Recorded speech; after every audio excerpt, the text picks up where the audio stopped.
Nous allons passer aux Misanthropes de Molière. Donc nous avons Laetitia Leterrier, c'est ça ? Leterrier, oui. Leterrier. Peut-être d'abord présenter un petit peu le Misanthrope, parce qu'on a, pour beaucoup de gens, je pense que le synopsis est un petit peu oublié, ou c'est très très éloigné de beaucoup de choses. Le Misanthrope, c'est cet idéaliste qui se met en guerre contre la cour de Versailles, la société, les fonctionnements de la cour de Versailles, et qui revendique un idéal d'honnêteté, de pureté des cœurs, en réaction au fonctionnement de la noblesse qui est pétrie d'hypocrisie et de frivolité. Voilà. Il est idéaliste, il est fascinant pour ça parce qu'il croit très très fort à tout ce qu'il dit. Donc il a un rapport à la parole qui est un rapport de porté par cette foi.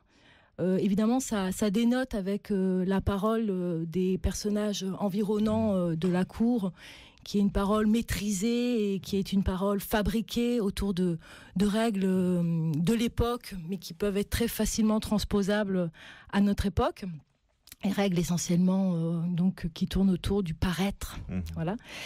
Et donc Alceste d'un côté s'offusque, réagit, et puis de l'autre côté il est fou amoureux d'une des reines de ce milieu, qui est elle coquette, qui est tout à fait adaptée au fonctionnement de cette société, qui a une forme de liberté à l'intérieur, voilà, qui a une forme de liberté à l'intérieur de cette adaptabilité, qui a une sorte de conscience de toutes ces règles du jeu et qui a trouvé un équilibre pour son bien-être. Et lui, il aspire à vivre avec elle, mais pas à vivre en étant changé par cet amour, mais à vivre avec elle en la changeant elle pour qu'elle vienne le rejoindre dans son idéalisation du monde.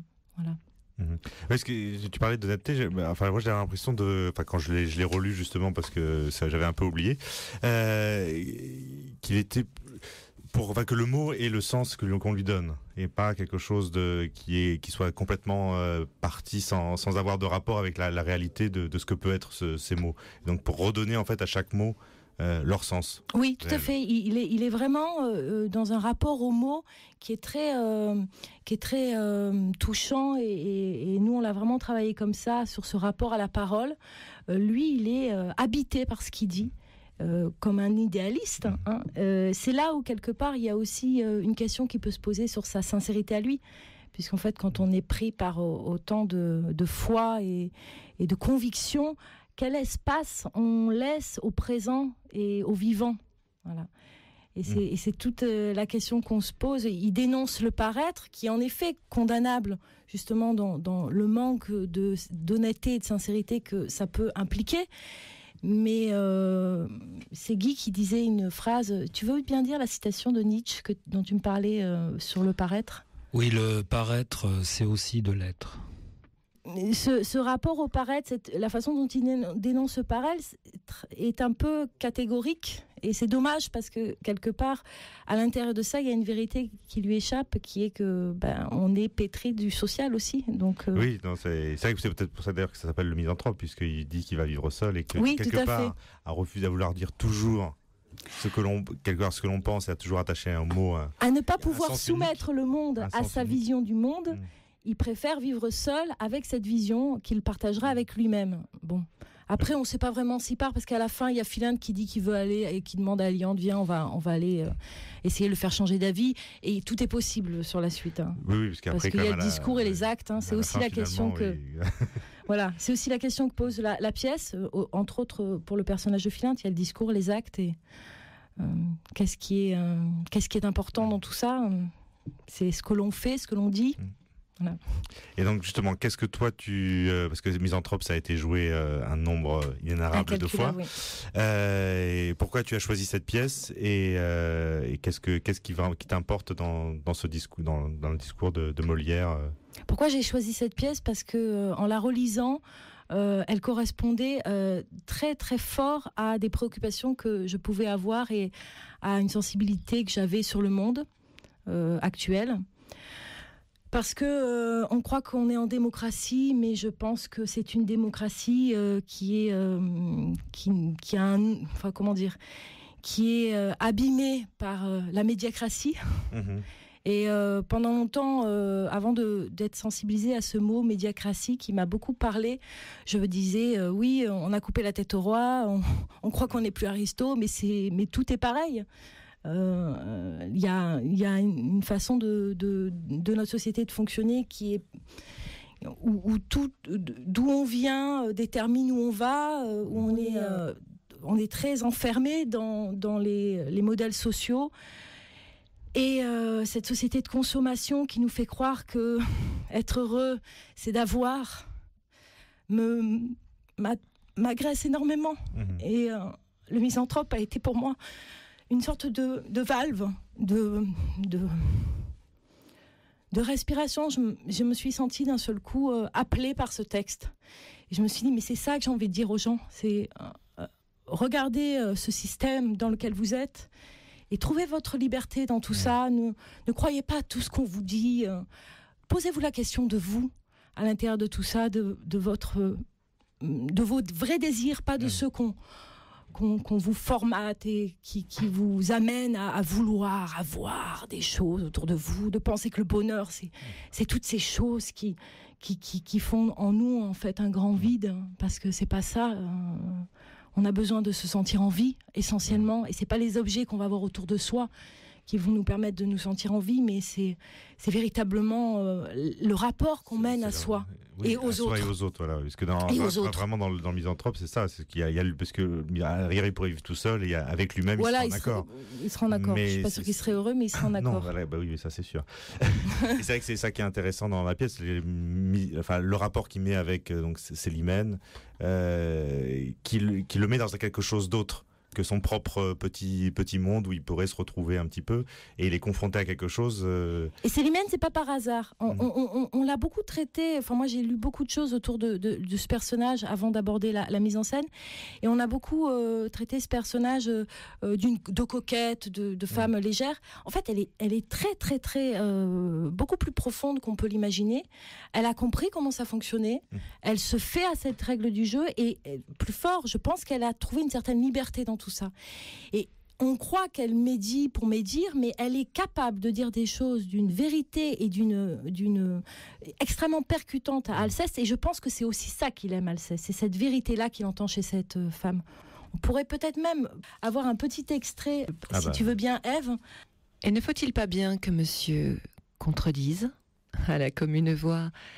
Veut-on qu'il se réduise et qu'il ne fasse pas éclater en tout lieu l'esprit contrariant qu'il a reçu des cieux? Le sentiment d'autrui n'est jamais pour lui plaire. Il prend toujours en main l'opinion contraire et penserait paraître un homme du commun, si l'on voyait qu'il fût de l'avis de quelqu'un. L'honneur de contredire a pour lui tant de charme qu'il prend contre lui-même assez souvent les armes, et ses vrais sentiments sont combattus par lui, aussitôt qu'il les voit dans la bouche d'autrui. Donc là, c'est ce que Célimène dit d'Alceste, à Alceste, face à lui. C'est un passage qui nous a beaucoup aiguillé sur le personnage, parce que d'un seul coup on s'est dit mais elle a raison. Il y a aussi de ça chez Alceste, et ça venait pointer aussi toute cette fermeture chez Alceste, parce qu'il est pétri d'une conviction, et du coup il laisse pas l'espace à un autre type de vérité que sa propre conviction. Aussi, j'avais un peu l'impression en le lisant que Alceste, quelque part, c'est quand même quelqu'un qui est plus âgé. Oui. Je sais pas, on voit facilement 30, 40 ans, alors que Célimène, elle est toute jeune. Oui. Et qu'il y a aussi cette demande, exigence de la liberté aussi d'une certaine jeunesse à pouvoir vivre et avoir en fait des différentes aventures, rencontrer différents types de personnes, et pas tout de suite s'enfermer dans une seule chose, enfin que ce soit le mariage ou autre. Oui. Elle était prête au mariage à la fin. Elle était prête au mariage, mais elle voulait pas partir dans le désert. Voilà. C'est juste ça. Et c'est ce qu'elle dit à la fin, je sais pas si tu peux retrouver le passage, Ève, mais ce qu'elle dit à la fin, c'est assez naturel. Oui, tout à fait. Moi, j'avais l'impression, un peu le vieux barbon Alceste qui veut aller enfermer la petite jeune fille qui découvre, qui est dans la vie. On comprend pourquoi elle est pas. Alors nous, on n'a pas dans le spectacle, puisqu'en fait la mise en scène, c'est ni une mise en scène d'époque. On n'a pas fait les personnages dans a pas mis dans une situation d'époque. On les a pas non plus mis dans une situation réaliste contemporaine. Mais par contre, on a travaillé sur, évidemment, un aspect contemporain des situations. C'est ce qui nous intéressait. Et on a travaillé sur une sorte de transposition de cette histoire passée à un présent, mais un présent plus de l'ordre de l'imaginaire que d'un présent réaliste. Voilà. Et j'ai travaillé sur la notion du jeu, donc du jeu d'échecs, où on a positionné donc les personnages en pièces d'un jeu d'échecs pour contracter ces rapports qu'ils pouvaient avoir les uns avec les autres par rapport à leur force et leur pouvoir d'action dans le jeu. Voilà. Et à côté de ça, on a travaillé aussi donc sur le jeu et sur le jeu télé-réalité pour justement avoir ce rapport du jeu et du regard au jeu et du téléspectateur, c'est-à-dire de cette passivité aussi qu'on peut avoir face au monde qui se déroule et aux médias qui ponctuent un peu nos vies. Parce que là, normalement, dans la pièce, ça se passe chez Célimène. Voilà. Et donc là, en fait, c'est un peu comme si ça se passait dans un jeu qu'on regarde. Voilà. Qu'on regarde et où on regarde les pièces évoluer les unes par rapport aux autres et gagner ou pas certaines parties pour finalement qu'il y ait des pièces KO et d'autres toujours debout. Donc tu dis que c'était pas contemporain, donc du coup les costumes c'est plus autour du jeu, c'est-à-dire que c'est des pièces de jeu d'échiquier, c'est pas marqué d'une histoire. C'est l'idée de bien situer les personnages dans la position de la pièce qu'on a imaginée pour eux. Donc il y a des reines, des rois, des fous, des cavaliers, etc. Et sinon, pour parler concrètement, en fait, du coup, où est-ce que vous allez jouer et quand est-ce que... Oui, alors on va jouer en janvier. On va jouer en janvier tous les jeudis, sauf le 19. Donc ce sera le jeudi 5, le 12, le 26 à 20h30. Tous les dimanches, le 8, le 15, le 22 et le 29 à 17h30. Donc ça sera en janvier à la Comédie Nation, 77 rue de Montreuil, 75 011 Paris. Métro Nation. Et puis on rejouera en mai des séries de dates tous les vendredis et les samedis à 21h. Voilà. À la Comédie Nation toujours. Et vous pouvez réserver à réservation@comédienation.com sans accent. Ils ont un site internet www.comédienation.com. D'accord. Et les tarifs 12 et 16 euros. 12 et 16 euros, d'accord. Voilà. Très bien. Et sinon, pour parler juste de toi, parce que là, c'est ta mise en scène du Misanthrope, et tu as fait d'autres choses précédemment dans quoi Alors, je fais du théâtre depuis 25 ans, même un peu plus. Je fais de la mise en scène depuis 20 ans. Et oui, j'ai fait plein d'autres choses. J'ai fait des choses contemporaines, j'ai fait des choses classiques. Molière était un grand rêve. Ça fait donc 20 ans à peu près que je fais de la mise en scène. Et je ne voulais pas l'aborder avant d'avoir une certaine maturité de metteur en scène, parce que j'étais chaque fois que j'abordais ce travail en atelier théâtre avec mes élèves, j'étais toujours impressionnée par l'intelligence humaine de cet auteur. La façon dont il décrit, dont il fait parler ces personnages et je trouve extrêmement profonde. Il a une compréhension de la parole et de ce qui s'exprime de l'humain à travers cette chose qui est étonnante, qui est la parole et qui nous échappe toujours et pourtant qui vient dire tellement de nous. Et il a une façon de raconter l'humanité à travers la parole qui me touche toujours énormément. Et plus je vieillis, plus je suis touchée par lui. Voilà.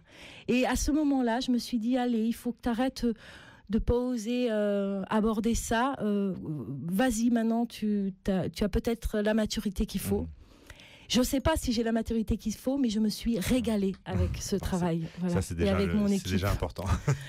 Très bien, je vous remercie. Mais je vous remercie beaucoup de nous avoir accueillis, de nous avoir permis de parler de tous ces thèmes. Merci à vous. Chers à mon cœur.